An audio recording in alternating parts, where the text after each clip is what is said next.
আসসালামু আলাইকুম। কোয়ান্টাম স্বপ্নে প্ল্যাটফর্ম এইচএসসি পরিণতি সুশাসন দ্বিতীয় পত্র তৃতীয় অধ্যায়। এই স্পেশাল অধ্যায়ের আজকে আমাদের সুপার স্পেশাল ৩ নাম্বার লেকচার। তো আজকে এই স্পেশাল লেকচারে আমরা আলোচনা করব ফরায়েজি আন্দোলনের বৈশিষ্ট্য নিয়ে।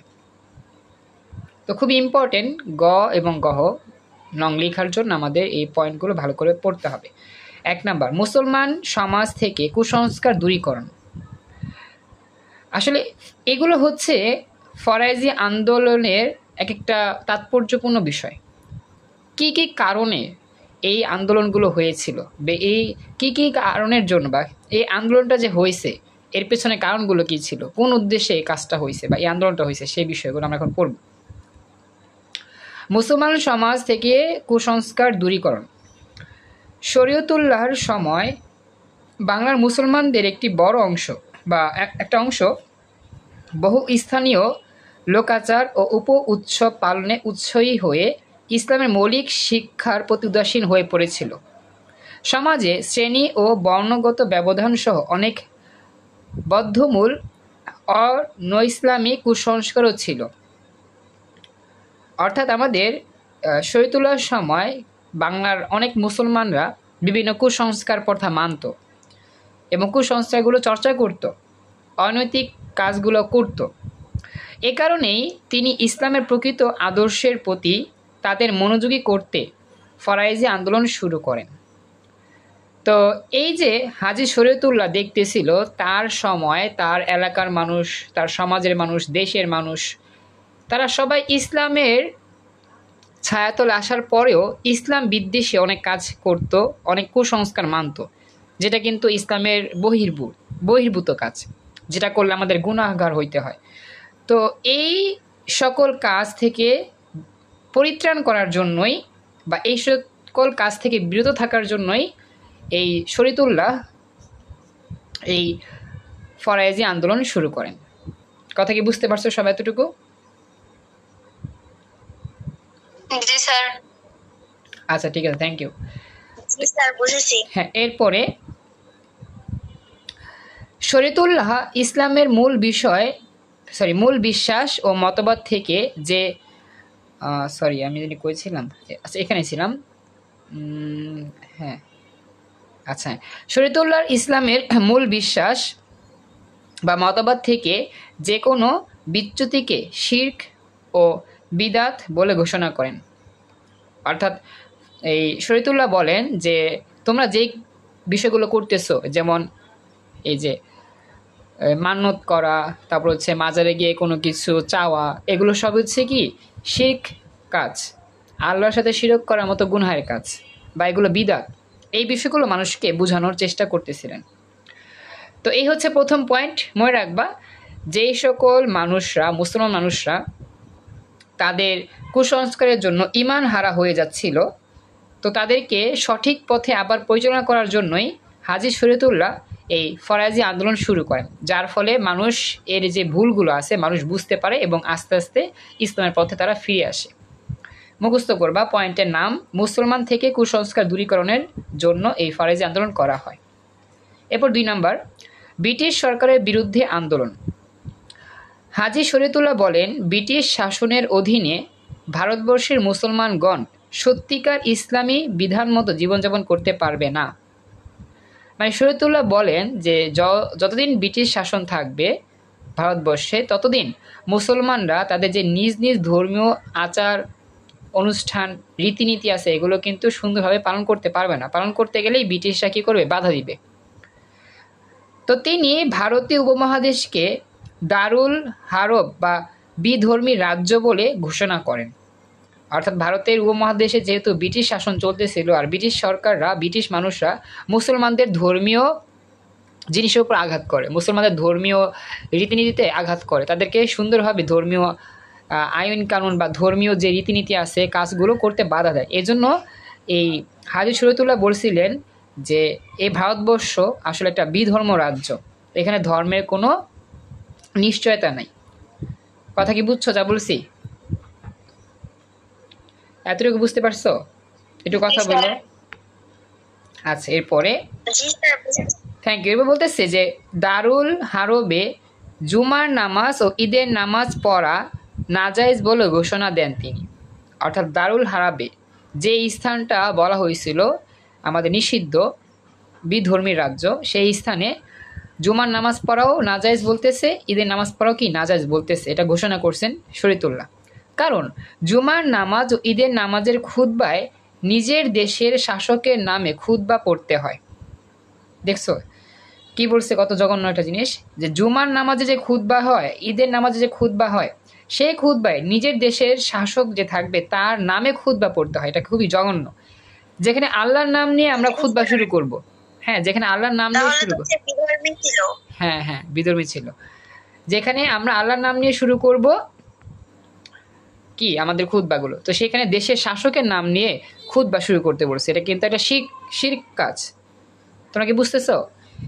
শুধুমাত্র আল্লাহর নাম নিয়েই শুরু করতে হবে সকল কাজ। তো এখানে বলতেছে যে শাসকের নাম নিয়ে খুতবা পড়তে হবে, এটা কি হইল কোনো কথা? কি বুঝছো সবাই? জি স্যার, বুঝলাম। ওকে, তো এই জন্যই তো এই পয়েন্টটা মনে রাখবা, কেন সেই জায়গায় নামাজ পড়া বিদআত ছিল বা নাজায়েজ ছিল। কারণ কি ওই শাসকের নাম বলতে হবে, নাহলে নামাজ পড়তে দিবে না, ভয়ঙ্কর জিনিস।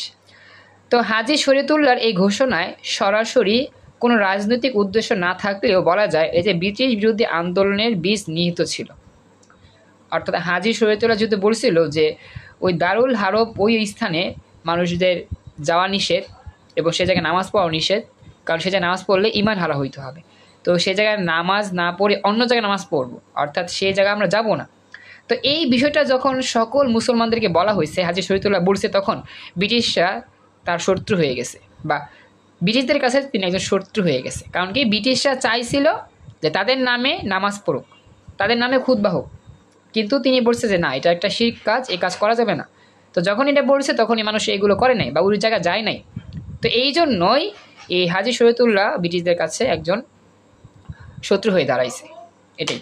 তো মনে রাখবা, ব্রিটিশ সরকারের বিরুদ্ধে আন্দোলনটা হয়েছিল আমাদের এই ফরাজি আন্দোলনের বৈশিষ্ট্য। তো 2 নম্বর পয়েন্টটা মুখস্থ করতে হবে। সব এতটুকু বুঝতে পারছো? জি স্যার।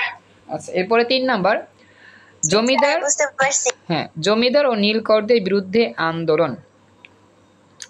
হাজী শরীয়তুল্লাহ কেবল ধর্মীয় সংস্কার করেই ক্ষান্ত হননি, মানে ধর্মীয় যে সংস্কারগুলো সেগুলো শুধু করেননি, তিনি তার শিষ্যদের অর্থনৈতিক ও অন্যান্য উৎপীড়নের কবল থেকে মুক্ত করার চেষ্টা করেছেন। অর্থাৎ হাজী শরীয়তুল্লাহ যে শিষ্য ছিল, ছোট মানুষ ছিল, তো তাদের অর্থনৈতিক সমস্যা, রাজনৈতিক সমস্যা, সামাজিক সমস্যা, এই সমস্যাগুলো মুক্ত করার চেষ্টা করেছিলেন। জমিদার ও নীলকরদের শোষণ উৎপীড়নের বিরুদ্ধে প্রচার কার্য তার ধর্মীয় প্রচারের মধ্যেই চলত। অর্থাৎ এই জমিদাররা যত অত্যাচার করত, নীলকররা যত অত্যাচার করত মানুষদের, এই সকল অত্যাচারের কথাগুলো হাজী শরীয়তুল্লাহ ধর্মীয় প্রচারের মাধ্যমেই এগুলো বলতো মানুষদেরকে, যে এই জমিদাররা মানুষদেরকে অত্যাচার করে, নীলকররা মুসলমান মানুষদের অত্যাচার করে, এই অত্যাচারগুলো আমাদের রুখে দাঁড়াতে হবে, এগুলো কিন্তু চালাইতো। মানে ধর্মীয় প্রচার করার মাধ্যমে এই জমিদারদের অত্যাচার, নীলকরদের অত্যাচার, এই কথাগুলো সবার কাছে তুলে ধরতো। লাইনটা বুঝতে পারছো সবাই? হ্যাঁ স্যার। আচ্ছা, জি স্যার, বুঝতে পারছি। এরপর তিনি মুসলমানদেরকে হিন্দু জমিদার কর্তৃক গো হত্যার উপর আরোপিত নিষেধাজ্ঞা উভয় করতে বলেন। গো হত্যা মানে যে গরু যে জবাই দেয় সেটা আর কি। তো এছাড়া হিন্দু জমিদারদের আরোপিত অথচ সরকার কর্তৃক অনুমোদিত নয় এমন বহু অতিরিক্ত আবহাওয়া মানে অবৈধ কর, কালী পূজা, দুর্গাপূজা ইত্যাদি অনুষ্ঠান উদযাপনের জন্য মুসলমান কৃষকদের উপর আরোপিত কর দিতে নিষেধ করেন। এটা অর্থ কি, যে ওই অঞ্চলের ওই সময় হিন্দুদের যেই পূজাগুলো হইতো, কালী পূজা, দুর্গাপূজা, এই পূজাগুলো হওয়ার জন্য অনেক টাকা লাগতো। তো এই টাকাগুলো উঠানোর জন্য ওই অঞ্চলের মানুষদের কাছে গিয়ে গিয়ে চাঁদা তুলতো। এখনও কিন্তু এরকম হয়, কোনো একটা অনুষ্ঠান প্রোগ্রাম করতে গেলে আশেপাশে সকল বাড়িঘর থেকে চাঁদা তোলে, যে হ্যাঁ একটা অনুষ্ঠান হবে, এই অনুষ্ঠানে চাঁদা দেন। তুমি কি জানো এটা? যে কোনো উৎসব হইলে কিন্তু এটা হয়। আশেপাশে বাসায় গিয়ে একটা স্লিপের মতো দেয়, বলে যে আমাদের এখানে একটা অনুষ্ঠান হবে, সেই অনুষ্ঠানে আপনি একটু সহযোগিতা করেন, চাঁদা দেন আর কি। এটাকে বলা হয় কর। কথা কি বুঝছো যা বলছি? বুঝতে পারছো লাইনটা? জি স্যার বুঝেছি, কর মানে কি। হ্যাঁ, তো এখন কথা হচ্ছে যে ওই সময় এই হিন্দুদের উৎসবের জন্য মুসলমানদের কৃষকদের কাছে এসে চাঁদা চাইতো, যে হিন্দুদের একটা পূজা হবে, আপনি চাঁদা দেন পূজা করার জন্য। তো এই চাঁদাটা দিতে না বলছিল হাজী শরীয়তুল্লাহ, কারণ কি হিন্দুদের প্রোগ্রামে আমরা কেন চাঁদা দিব, আমাদের মুসলমানদের কোনো একটা আয়োজন হলে সেখানে আমরা দিব, তাই না? তো এই কথাটাও হাজী শরীয়তুল্লাহ সবাইকে বলে দিয়েছে যে না, তোমরা এখন কোনো চাঁদা দিবা না, হিন্দুদের কাজ হিন্দুরা করবে, তো আমরা কেন চাঁদা দিব। ব্যাস, এটা মনে রাখার এটাই আর কি সবাইকে সচেতন করছিল। তো মনে রাখবা যে ৩ নম্বর পয়েন্টটা। এরপর ৪ নম্বর, লাঠিয়াল বাহিনী গঠন। ১৮৩১ সালে হাজী শরীয়তুল্লাহ যখন ঢাকা জেলার নয়াবাড়িতে তার দলীয় প্রচার কাজ চালাচ্ছিলেন, তখন হিন্দু জমিদারদের সাথে তার একটা বিরোধ বাধে বা ঝগড়া হয়। এ সময় সংস্কার বিরোধী কিছু সংখ্যক মুসলমানও তার বিরোধিতা করেন। অর্থাৎ হাজী শরীয়তুল্লাহর সাথে হিন্দু জমিদাররা সাথেও কিছু কিছু মুসলমানরাও তার সাথে বিবাদ করে বা ঝগড়া করে। তাই অত্যাচারী জমিদারদের হাত থেকে অনুসারীদের রক্ষা করার জন্য একটি লাঠিয়াল বাহিনী গঠন করেন। লাঠিয়াল বাহিনী কি? একটা সংগ্রাম বাহিনী, যারা লাঠি নিয়ে যুদ্ধ করে, এটাকে বলে লাঠিয়াল বাহিনী। এতে জমিদার শ্রেণী তার উপর আরও বেশি ক্ষিপ্ত হয়ে ওঠে। কথাটা খেয়াল রাখবা। হাজী শরীয়তুল্লাহ যখন ঢাকায় এসে তার নিজের দলীয় কাজ করতেছিল, তখন ওই অঞ্চলের হিন্দু জমিদার রাজা ছিল, তারা এই হাজী শরীয়তুল্লাহর পিছনে লেগে পড়ছে ষড়যন্ত্রে, মানে শত্রুতা করতেছে। তো তার পাশাপাশি মানে কি হিন্দু জমিদারদের পাশাপাশি কিছু সংখ্যক মুসলমানরাও তার পিছনে শত্রুতা লেগে গেছে, বিরোধিতা করতেছে। তো এই বিরোধিতাটা রক্ষা করার জন্য, জমিদারদের হাত থেকে সবাইকে রক্ষা করার জন্য, এই হাজী শরীয়তুল্লাহ এলাকার কিছু শক্তিশালী মানুষদেরকে নিয়ে লাঠিয়াল বাহিনী গঠন করছে, যে লাঠিয়াল বাহিনী লাঠির মাধ্যমে সংগ্রাম করে যে কোনো অবস্থা মোকাবেলা করতে পারে। আর এই লাঠিয়াল বাহিনী গঠন করার জন্য জমিদার আরও রেগে যায় বা ক্ষুব্ধ হয়ে যায়। এই হচ্ছে এই পয়েন্টের আলোচনা। এই এতটুকু আলোচনা বুঝতে পারছো কিনা এটা আমাকে জানো। বুঝেছি স্যার, বুঝেছি স্যার। Thank you. আচ্ছা, এখন আমি যাচ্ছি এরপরে ৫ নাম্বার, অঞ্চল ভিত্তিক আন্দোলন। ১৮৩৮ সালে হাজী শরীয়তুল্লাহ ঢাকা, পাবনা, ময়মনসিংহ প্রভৃতি অঞ্চলে ফরায়েজি আন্দোলনের আঞ্চলিক সংগঠন গড়ে তোলেন। তার এই আন্দোলন মুসলমানদের মধ্যে নবজাগরণ সৃষ্টি করে, কিন্তু তিনি বেশি দিন প্রচার কাজও চালাতে পারেননি, কারণ জমিদার, ইংরেজ শাসক ও মুসলমান সমাজের একাংশের বিরোধিতা। অঞ্চলভিত্তিক আন্দোলন মানে কি? তিনি চাইছিল যে ঢাকা, পাবনা, ময়মনসিংহ বিভিন্ন অংশে এই আন্দোলনটা ছড়ায় দিবে। তো এই আন্দোলন মানুষের মধ্যে নতুন একটা জাগরণ সৃষ্টি করছে মুসলমান মানুষের মধ্যে, যে হ্যাঁ, আমাদের ন্যায্য অধিকার আমাদের পেতে হবে। তো যখনই এই আন্দোলন নিয়ে কাজ করতেছিল, এই আন্দোলন বেশি দিন তিনি প্রচার করতে পারেননি, কারণ জমিদাররা চাপ দিচ্ছিল, হিন্দু জমিদাররা, আবার ইংরেজের শাসকও চাপ দিচ্ছিল, আবার কিছু কিছু মুসলমানরাও তার শত্রু লেগে গেছিল। তো এই জন্য তিনি এই আন্দোলন বেশি দিন অগ্রসর করতে পারেন নাই। তো এই পয়েন্টটা মুখস্থ করবা, অঞ্চল ভিত্তিক আন্দোলনের ক্ষেত্রে কি ঘটছিল। এতটুকু বুঝতে পারছো? রেসপন্স করতে হবে। স্যার বুঝেছি। আচ্ছা, থ্যাংক ইউ।